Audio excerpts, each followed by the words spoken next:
నమస్తే, నేను మీ సతీష్. ఎన్నికల ప్రచారంలో భాగంగా యుద్ధానికి సిద్ధం అంటూ ఏవైతే తన ప్రచార సభలను ప్రారంభించినటువంటి జగన్మోహన్ రెడ్డి మరి 4 ప్రాంతాల్లో 4 సభలు పెట్టారు. మరి మొదటనేమో యుద్ధానికి సిద్ధమా అంటూ మొదలైనటువంటి ఈ సభలు ఆఖరిది 4వ సభకు వచ్చేటప్పటికి నేను ఓటమికి సిద్ధం, ఓడిపోవడానికి సిద్ధం, గద్దె దిగిపోవడానికి సిద్ధం అనేలా తయారైందనేటువంటి ఒక చర్చ అయితే ప్రస్తుతం ఏపీ రాజకీయ వర్గాల్లో చాలా విస్తృతంగా జరుగుతుంది. మరి ఏమిటి యుద్ధానికి సిద్ధం అంటూ అంత ధీమాగా తన ఎన్నికల ప్రచార సభలను ప్రారంభించినటువంటి జగన్మోహన్ రెడ్డి ఆఖరి సభతోటి ఇలాంటి చర్చ వచ్చేందుకు దారి తీసినటువంటి అంశాలు ఏమిటి, మరి ఈ రకమైనటువంటి చర్చలకు కారణాలు ఏమిటి, ఇవే అంశాలు మనతో చర్చించేందుకు సీనియర్ జర్నలిస్ట్ సత్యమూర్తి గారు ఉన్నారు. సార్ నమస్తే. నమస్కారం అండి. సార్, ప్రధానంగా జగన్మోహన్ రెడ్డి గారి ఎన్నికల ప్రచారాలకు సంబంధించి సభలు సిద్ధం అంటూ ఎప్పుడైతే ప్రారంభించారో ఆ రోజున ఒక ధీమా కనపడింది.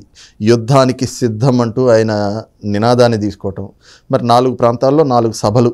4వ సభ అయ్యేటప్పటికీ ఆయనలో బేలతనం బయటపడింది. ఇంకా ఆయన ఓటమికి సిద్ధమని ఆయనే ఒప్పేసుకున్నాడు. అవంతా కూడా నిన్నటి సభని చూస్తే అర్థమైంది అన్నటువంటి చర్చలు జరుగుతున్నాయి. దీనిపైన మీ అబ్జర్వేషన్స్ ఏంటి, అంటే ఈ 4 సభల పైన? ఈ సిద్ధం సభల్లో అంటే జగన్మోహన్ రెడ్డి ఏం ప్లాన్ చేశాడంటే మొత్తం అంతా కూడా ప్రభుత్వ వ్యతిరేకత కనపడుతూ ఉన్నది. ఈ ప్రభుత్వ వ్యతిరేకతని మూసిపెట్టాలి అంటే ఫస్ట్ ఏం చేశాడు అంటే క్యాండిడేట్లను మార్చే ప్రక్రియ మొదలుపెట్టాడు. క్యాండిడేట్లను మార్చినా కానీ ఆయనకి ఎక్కడ అనుకూలమైన వాతావరణం కనపట్టాల. దాంతో ఏం చేశాడంటే ఈ సిద్ధం సభలు అని చెప్పి మొదలుపెట్టాడు. ఈ సిద్ధం సభలు ఏంటి అంటే పర్టికులర్ ప్లేసుల్లో పెట్టుకొని రాష్ట్ర వ్యాప్తంగా ఉన్న కేడర్ మొత్తాన్ని మొబిలైజ్ చేసుకొని అక్కడికి తీసుకొచ్చి బల ప్రదర్శన చెయ్యాలి అనేది జగన్మోహన్ రెడ్డి వ్యూహం. అంటే ఈ విధంగా బల ప్రదర్శన చేస్తే ఏమవుతుంది అంటే ఇంతమంది జనం వస్తున్నారు కదా, జగన్మోహన్ రెడ్డికి మళ్ళీ గెలుస్తాడేమో అన్న ఒక ఫీలింగ్ తేవాలి అని జగన్మోహన్ రెడ్డి ప్లాన్ చేసుకున్నాడు. కానీ ఆయన దురదృష్టం ఏంటో తెలియదు కానీ ఈ సిద్ధం సభలన్నీ కూడా ఫ్లాప్ అయిపోయినాయి. మామూలు ఫ్లాప్ కాదు, అటర్ ఫ్లాప్. ఆర్టీసీ బస్సుల్లో ఈ జనాన్ని తరలించడం కూడా ఎట్లా అంటే ఆర్టీసీ బస్సులో నేను మొన్న ఏదో విజువల్ చూస్తే పేకాడుకుంటున్నారు. అంటే బస్సు అంత ఖాళీగా ఉందని. ఎన్ని బస్సులు పెట్టారు, ఎంత ఖర్చు పెట్టారు. షర్మిల చెప్పింది కదా, ఒక్కొక్క సిద్ధం సభకి 90 కోట్లు ఖర్చు.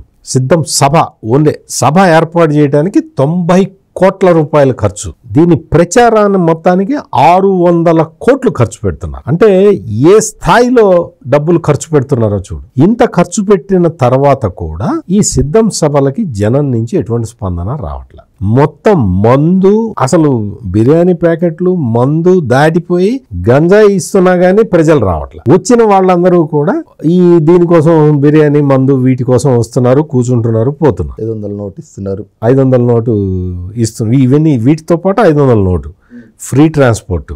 ఈ సిద్ధం సభలకి ఆర్టీసీ బస్సులను తరలిస్తున్నారు కదా, ఆర్టీసీకి ఏమైనా కడుతున్నారా అనేది ఇక్కడ ప్రధానమైన సమస్య. కట్టట్లేదు. గవర్నమెంట్ ఖర్చు అంటే గవర్నమెంట్ ఖర్చుతోటి నువ్వు పార్టీ ప్రచారాన్ని చేసుకోవటానికి ప్లాన్ చేసావు. ఇది ఇంకొక దారుణమైన విషయం. అంటే నువ్వు ఇవన్నీ చేసి మొత్తం ఒక వాతావరణాన్ని తీసుకొచ్చేసి మేము గెలుస్తున్నాం అని చెప్పుకోవటానికి వేసిన ప్లాన్ అట్టర్ ఫ్లాప్ అయింది. సరే, అయితే ఇక్కడ ఒక చిన్న ఇది, అంటే మీరు అన్నట్లుగా ప్రభుత్వ ధనాన్ని ఖర్చు పెడుతున్నారు సభలకి జనాల్ని మొబిలైజ్ చేయడానికి. ఎక్కడో శ్రీకాకుళం జిల్లాలో అటు మారుమూలలో ఉన్నటువంటి ఇచ్చాపురం నుంచి, విజయనగరం జిల్లాలో పార్వతీపురం నుంచి, కాకినాడ నుంచి, ఇటు చూస్తేనేమో హిందూపూర్ నుంచి, ఇక్కడి నుంచే కాదన్నట్లుగా తమిళనాడు, కర్ణాటక నుంచి అక్కడ బస్సులు వేసి, ఇటు సైడ్ ఏమో ఒరిస్సా, పశ్చిమ బెంగాల్ నుంచి కూడా బస్సులు పంపించి అక్కడి నుంచి జనాలు తెప్పించుకుంటా ఉన్నారు.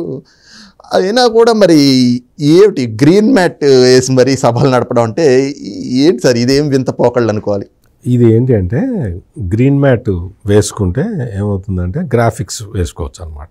అంటే మొత్తం అందులో అంతా కూడా ఆ క్రౌడ్ని మల్టిప్లై చేసుకోవచ్చు. అది గ్రీన్ మ్యాట్ వేస్తే అది సౌకర్యం అనమాట. ఇప్పుడు అసలు మొత్తం అంత ఏరియాలో గ్రీన్ మ్యాట్ వేసిన సభలు నేను ఇప్పటివరకు చూడలే. ఇప్పటివరకు ఏదో రెడ్ కార్పెట్ వేస్తారు, కొన్ని చోట్ల వేస్తారు, మిగిలిన చోట్ల కుర్చీలు వేస్తారు, ఇట్లా ఉంటుంది. కానీ అసలు ఇంత ఒక 15 ఎకరాల్లో గ్రీన్ మ్యాట్ వేయటం అంటే అసలు అది ఎందుకు చేస్తున్నారా అని చాలామంది ఆలోచించారు. ఎందుకు చేస్తున్నారు అంటే గ్రీన్ మ్యాట్లో క్రౌడ్ని, అంటే కెమెరాకి సంబంధించిన టెక్నికల్ ఇది వాళ్ళకి ఇంకా బాగా తెలుస్తుంది. గ్రీన్ మ్యాట్ వేస్తే దాంట్లో క్రౌడ్ని యాడ్ చేయొచ్చు. వేరే మ్యాట్లో ఆ పని చేయలేరు, టెక్నికల్గా ఆ పని చేయలేరు అనమాట.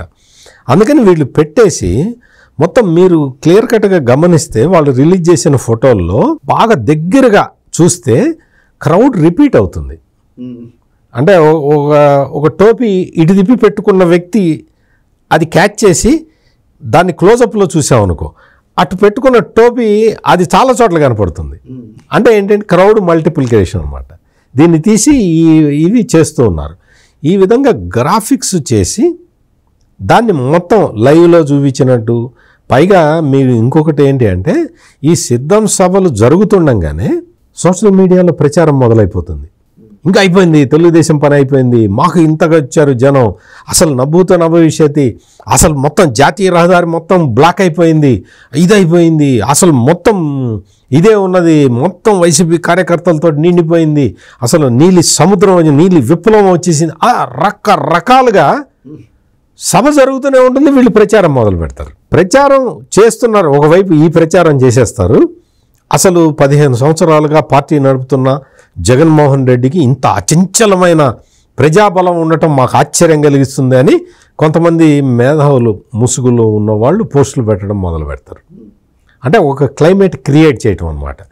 ఈ విధంగా వాళ్ళు మొత్తం ఎంత మేనేజ్ చేసినా కానీ జనం రావట్లేదు, జనం స్పందించట్లేదు. సరే, అయితే ఇక్కడ ఇంకొక అంశం ఏమిటి అంటే సహజంగా ఏ రాజకీయ పార్టీ అయినా కానీ అధికారంలో ఉండే 5 ఏళ్ళు మళ్ళీ ఎన్నికలకు ప్రజల ముందరికి వెళ్తే ఈ 5 ఏళ్ళు మా పరిపాలన ఎలా సాగింది, ఏ విధంగా అభివృద్ధి చేశాం, ఎలాంటి సంక్షేమాన్ని అందించాం, ఇవన్నీ చెప్పుకుంటారు.